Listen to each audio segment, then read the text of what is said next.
বেঙ্গল ইসলামী life ইন্স্যুরেন্সের গ্রাহক আহমেদ রেজার মৃত্যু দাবির ৪ লাখ টাকা ১ মাসের মধ্যে পরিশোধ করা হয়েছে। আহমেদ রেজা দেশ জেনারেল ইন্স্যুরেন্সের কর্মকর্তা ছিলেন।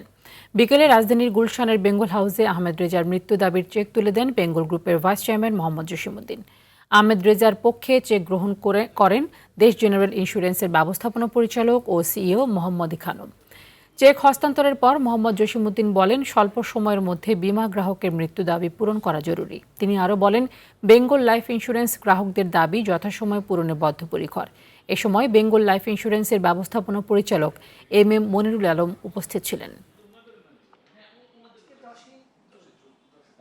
এই যে মাত্র 1 মাসের মধ্যে যে ক্লেম সেটেল করা, এটা কিন্তু আসলে বাংলাদেশে খুব একটা নাই। তা আমি মনে করি এটাই হওয়া উচিত। কাস্টমারকে সার্ভিস দিতে হবে এবং কাস্টমারকে টাকাটা দিতে হবে। আমি যত তাড়াতাড়ি দিতে পারি তাইলে কিন্তু আমার দায়মুক্ত হলাম, এবং আমি মনে করি আমার যে কাস্টমাররা আমার উপরে আরও বেশি আকৃষ্ট হবে। এত কুইকলি আমার 35 ইয়ার্স ইন্স্যুরেন্স সেক্টরে আমি কোনো লাইফ ইন্স্যুরেন্স থেকে এত কুইকলি ক্লেম সেটেল দেখে নাই। দ্রুত সময় দিও, তাতে আমাদের গুডউইল বৃদ্ধি হবে। তো আমরা ওটাকেই আমাদের মতো হিসেবে রেখেছি যে যখন কোনো ক্লেম আসবে সেটা আমরা দ্রুত সময়ে আমরা এটা পরিশোধ করতে চাই।